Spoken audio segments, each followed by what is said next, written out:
Twelfth house आपकी वो discovery है, आपके थॉट प्रोसेस की वो डिस्कवरी है जहाँ पे आपके जो थॉट्स हैं वो अंतिम पड़ाव पे जाने लगते हैं और वो पड़ाव आपको स्पिरिचुअल विजडम देता है, क्योंकि उसके पहले जो पड़ाव है वो आपके स्पिरिचुअल विजडम को ब्लॉक करता है।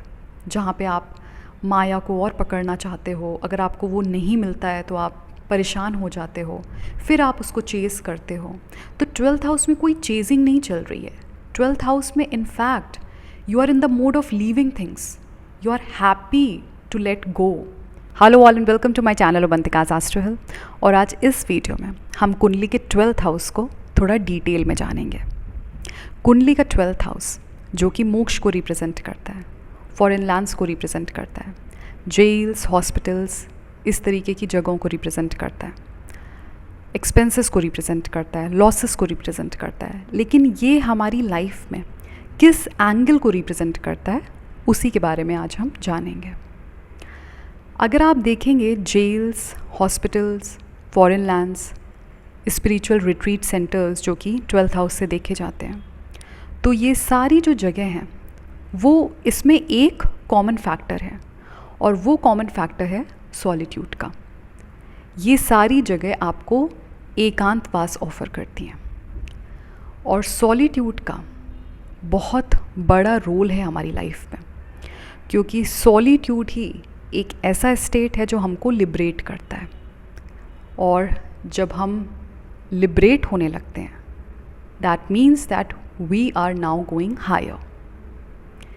12th हाउस कुंडली का वो हाउस है जहाँ पे माया का कंटेंट बहुत वीक हो जाता है, क्योंकि यहाँ पे हम मुक्त होना चाहते हैं, क्योंकि मोक्ष का भाव है। तो जहाँ पे हम माया से मुक्त होना चाहते हैं, जहाँ पे हम अपने अटैचमेंट, डिज़ायर, अपनी वांट से लिबरेट होना चाहते हैं, वो कुंडली का 12th हाउस है। तो अब आप समझ सकते हैं कि ये हमारी लाइफ में कितना इम्पॉर्टेंट रोल प्ले करता है। बहुत सारे लोगों की बायोग्राफी में अगर आप पढ़ेंगे तो देखेंगे कि जब उनको जेल हो गई थी, तब जेल के अंदर उन्होंने अपने आप को डिस्कवर करा था स्पिरिचुअली।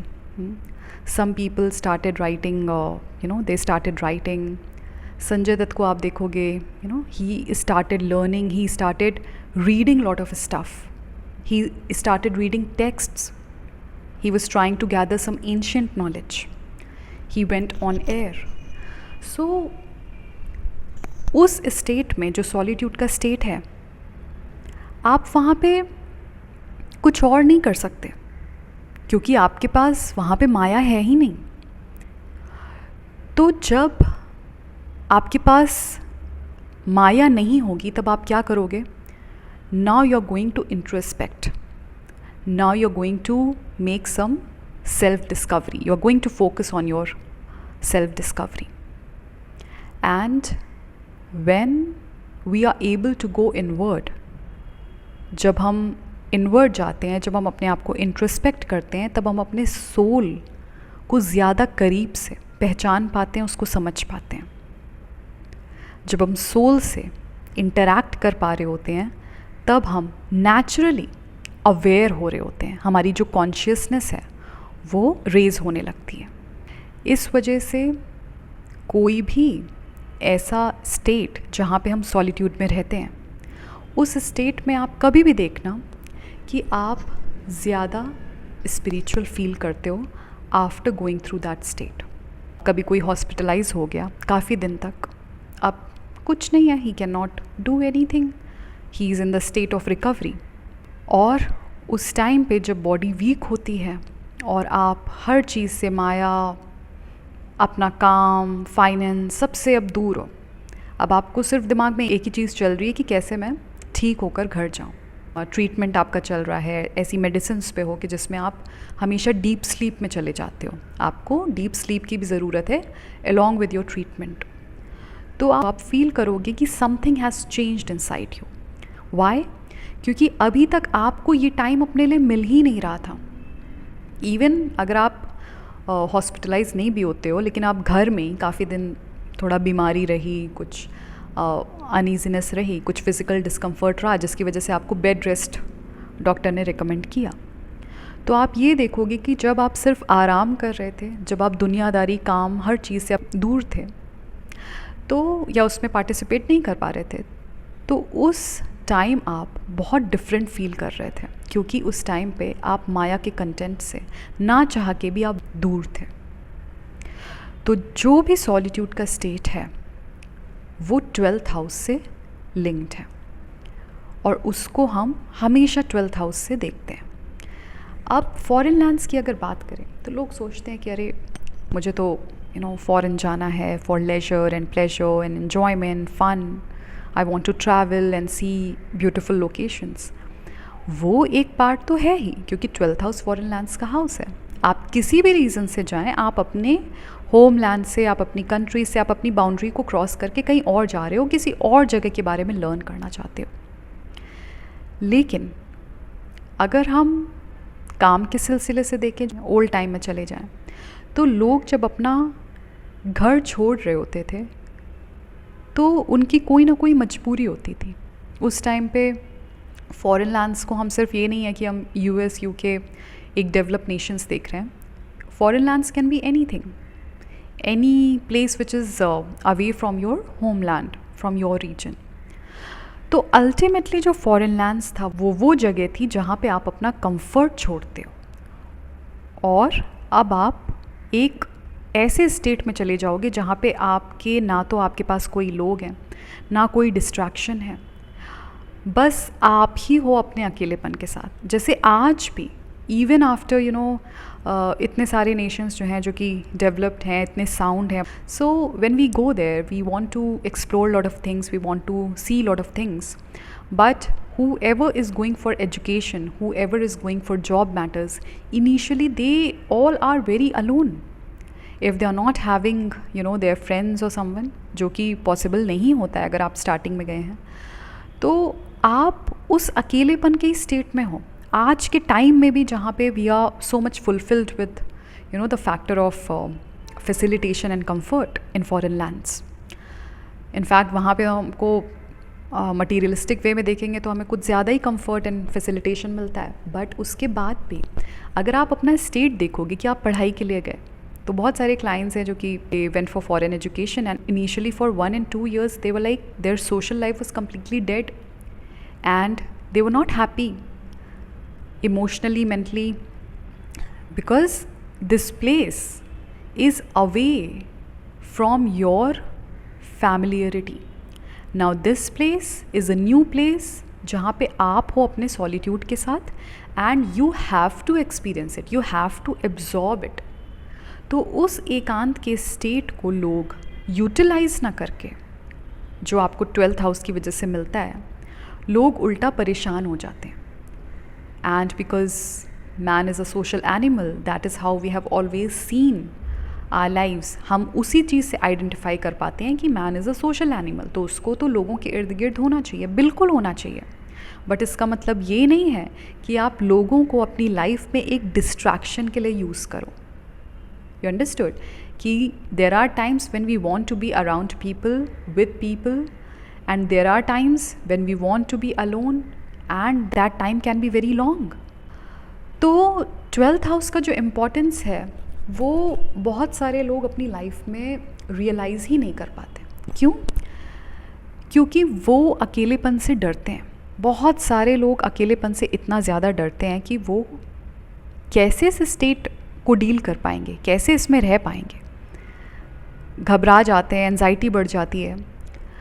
तो फॉरेन लैंड्स जब भी आप जाते हो, कोई नहीं है वहाँ पे आपका, all a new region to discover. That discovery needs to be about your self. Of course आप एक अच्छी जगह पे गए हो और वो तो जगह आप एक्सप्लोर करोगे ही, बट जो 12th हाउस फॉरेन लैंड्स का हाउस है, जो एस्ट्रोलॉजी के हिसाब से ये दिखाता है कि जब आप फॉरेन लैंड्स जाते हो तो आपको अपनी डिस्कवरी पे ध्यान देना चाहिए, क्योंकि अब आप एक तरीके से स्पिरिचुअल कंटेंट आ रहा है आपके अंदर। क्यों? आपने अपनी फैमिली छोड़ दी है, आपके दोस्त वहाँ पे नहीं है, आपका कोई अपना वहाँ पे नहीं है।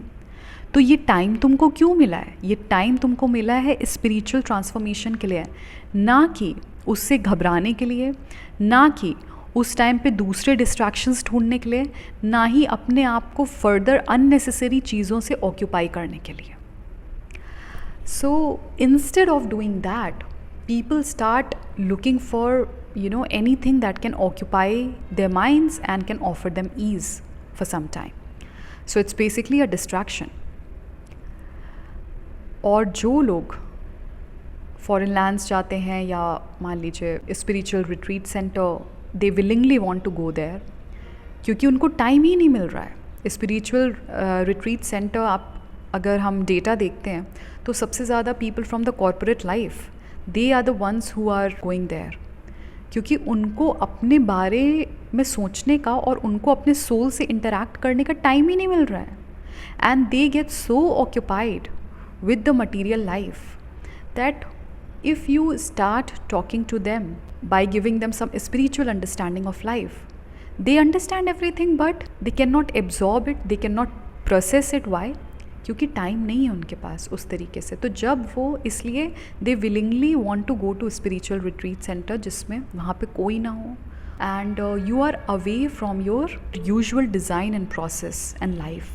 12th हाउस में जो ये फॉरेन लैंड्स का कारक हाउस है, फॉरेन लैंड्स जाना, अपने घर से दूर चले जाना, हमें दो चीज़ें देता है, solitude and state of discomfort.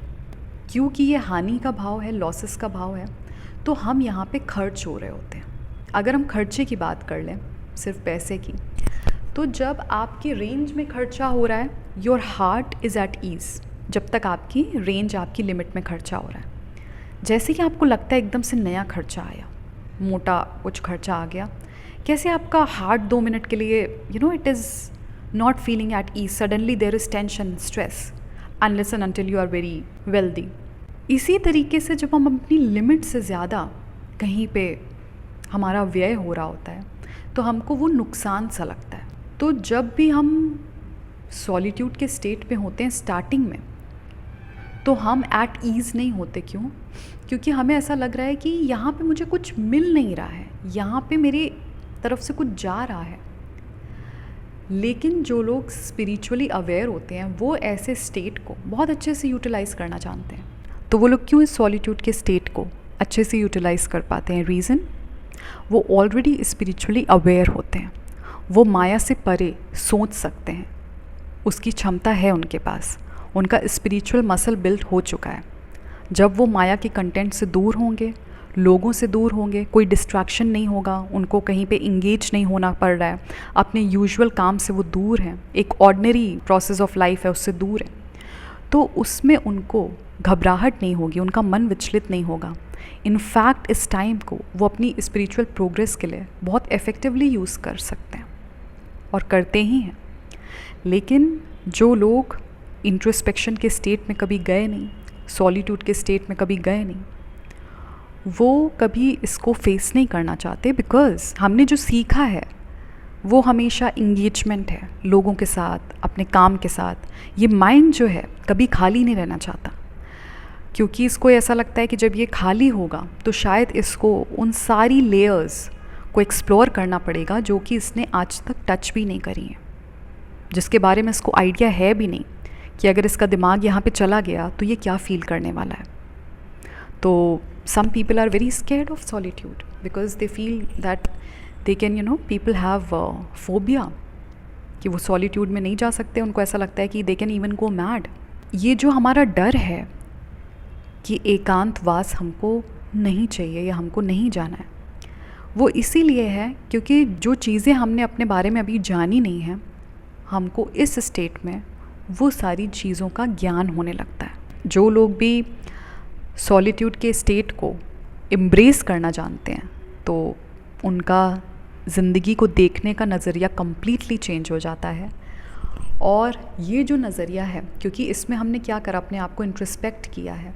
We went inward to understand our darkness, understand our light, interact with our light, understand that Maya is not the ultimate purpose of life. There will be a time when we will have to start working towards liberation. We will have to liberate ourselves. How do we liberate ourselves? By changing the way we function in our minds. That is how we liberate ourselves, that is how spiritual wisdom hits us. Spiritual wisdom he liberation है, और जो आपका ज्ञान है वो उदय तभी होता है जब आप एकांतवास में चले जाते हो, चाहे आपकी मर्ज़ी थी या नहीं थी, या आप काम के सिलसिले में गए या जो भी था, लेकिन आपने अपने आप को अच्छे से जानने का एफ़र्ट लिया जो आप पहले नहीं कर रहे थे। तो ये जो दूर जाना होता है ना सबसे, या अपने काम से, अपने यूजुअल रूटीन से, ये लाइफ में बहुत इम्पॉर्टेंट है, क्योंकि यहाँ पे 12th हाउस का रियल एसेंस हम फील कर रहे होते हैं, उसको अपनी लाइफ में उतार रहे होते हैं। और अगर 12th हाउस के एसेंस को हम अपनी लाइफ में उतार रहे हैं, मतलब हम अपने आप को धीरे धीरे ही सही, लेकिन हम मुक्त कर रहे हैं, हम अपने आप को लिबरेट कर ही रहे हैं। And people who travel now, let's talk about travel. These days people have started traveling a lot. Whoever gets to travel, they will always share this perspective that after they started traveling a lot, उनका perspective बहुत change हुआ है। अब यहाँ पे again 12th house का एक context आ जाता है। Whoever is traveling and getting to travel a lot, they also just do not travel for fun, enjoyment, they also travel for some sort of discovery. These kind of travelers are going to tell you that since the time they started traveling and now they got to travel so much, their perspective towards life has completely changed. They have been able to discover themselves in a different way, which was not possible earlier. तो इतना ज़्यादा एक massive transformation आ रहा है आपका travel करके ही। Why? Because you are going to foreign lands, you are going to different locations, you are getting to see so many different things, those different things, those different scenarios and situations, everything that is changing you, and that is changing you in a positive way. Whenever we say positive, it definitely has something to do with wisdom, because negativity does not bring any wisdom. Of course negative situations, they offer some wisdom, but जो negativity है, negative तरीके से सोचना, या क्योंकि negativity means blocking your self, positivity means you are ultimately working on those barriers and you are trying to eliminate that. तो जब भी कोई बैरियर से आप बाहर आते, मतलब उसको एलिमिनेट करते हो, उसको किल करते हो, तो आप विजडम की तरफ बढ़ रहे होते हो। That's what travel does to your mind.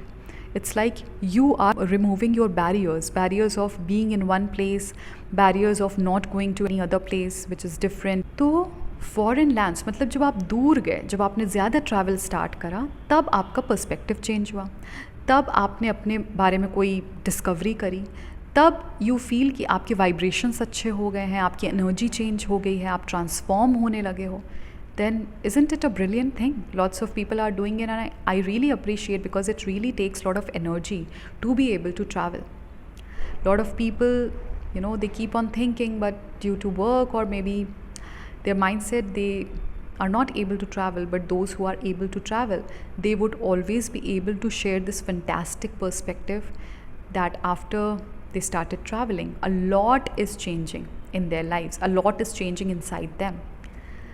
तो ये याद रखिए कि जब हम 12th हाउस कह रहे हैं, ये वो हाउस है जब हम कुछ भी यहाँ पे कंटेन करने की कोशिश नहीं कर रहे हैं. अगर हमारे पास से कुछ जा रहा है, इसलिए ये दान से रिलेटेड हाउस है, अगर हमारे पास से कुछ जा रहा है, हम जाने देते हैं. क्यों? क्योंकि वो हमको लिबरेशन देता है. जैसे जब आप दान करते हैं तो आपको ऐसा लगेगा कि इससे मेरा क्या लाभ है, अगर मैं दान कर रहा हूँ तो इससे मुझे क्या मिलने वाला है.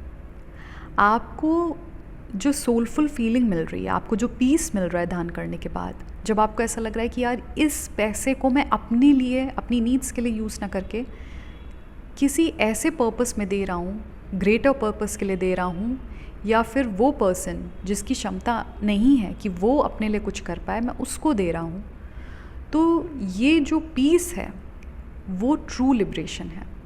That's what 12th house is. कुंडली का द्वादश भाव वो स्थान है जिस स्थान में आके हमारी मेंटल डिज़ाइन कम्प्लीटली चेंज हो रही होती है। क्यों? क्योंकि इस स्थान में हम अपने आप को लिबरेट करने आते हैं और इसके पहले हम अक्यूमुलेट कर रहे होते हैं। तो किसी भी तरीके का अक्यूमुलेशन, चाहे वो रिश्ते हों, चाहे वो आपका काम हो जिससे आप पैसे कमा पा रहे हो, तो ये सारी चीज़ें एक्यूमुलेशन में जाती हैं। लेकिन जहाँ पे ये सारी चीज़ें ड्रॉप होने लगें वो स्थान कुंडली का 12th स्थान है, जहाँ पे हमने जो भी अभी तक अक्यूमुलेट किया है उसको हम ड्रॉप कर रहे होते हैं। कुंडली का 12th हाउस हमारे थॉट्स के अंतिम पड़ाव को रिप्रेजेंट करता है। अंतिम पड़ाव का मतलब ये हो गया कि इसके पहले, अंतिम पड़ाव के पहले जो भी पड़ाव है वहाँ पे आपका स्पिरिचुअल विजडम ब्लॉक हो रहा होता है। और कुंडली का 12th हाउस अगर हम काल पुरुष की जन्मपत्री में देखते हैं तो वहाँ पे मीन राशि है। तो मीन राशि को कुछ शास्त्र है वहाँ पे अंत बोला गया है कि ये जो राशि है वो अंत को रिप्रेजेंट करती है। तो 12th हाउस आपकी वो डिस्कवरी है, आपके थॉट प्रोसेस की वो डिस्कवरी है जहाँ पे आपके जो थॉट्स हैं वो अंतिम पड़ाव पे जाने लगते हैं और वो पड़ाव आपको स्पिरिचुअल विजडम देता है, क्योंकि उसके पहले जो पड़ाव है वो आपके स्पिरिचुअल विजडम को ब्लॉक करता है। जहाँ पे आप माया को और पकड़ना चाहते हो, अगर आपको वो नहीं मिलता है तो आप परेशान हो जाते हो, फिर आप उसको चेज़ करते हो। तो 12th हाउस में कोई चेजिंग नहीं चल रही है। 12th हाउस में in fact you are in the mode of leaving things, you are happy to let go. और इसीलिए ये दान से रिलेटेड हाउस हो जाता है, इसीलिए ये व्यय का हाउस है, क्योंकि यहाँ से चीज़ें हमारे पास से जा रही हैं। तो हम यहाँ पे चेज़ में इन्वॉल्व नहीं हैं। चेज़ में इन्वॉल्व नहीं है, इससे ज़्यादा बड़ा सिग्निफिकेशन नहीं हो सकता। We always chase maya, right? तो 12th हाउस में तो हम लिबरेट कर रहे हैं अपने आप को, जो जा रहा है हमारे पास से उसको हम जाने दे रहे हैं। तो we are not in the mode of chasing any more. Hence it proves that 12th house is the house where the element of Maya is at its lowest. And any feeling, any state like that of isolation, any practice like spiritual practices that help you to progress spiritually, that help you to interact with your spiritual wisdom are at its highest. So thank you for watching this video. अगर ये video आपको अच्छा लगा तो please इसको like करिएगा और ऐसे ही और कंटेंट से जुड़े रहने के लिए आप मेरे चैनल को सब्सक्राइब कर सकते हैं। मिलते हैं बहुत जल्दी एक न्यू टॉपिक के साथ। Please take good care of yourself.